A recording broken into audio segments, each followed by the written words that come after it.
Alright guys, we're going to change the battery on these Lincoln, Ford, and Mercury keyless entry remotes.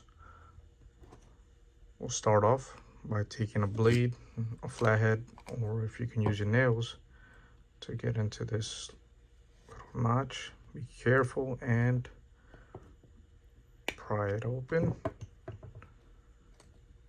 Take the back part out, just like that. Now take out the battery, same thing, your nail, a blade, or a flathead.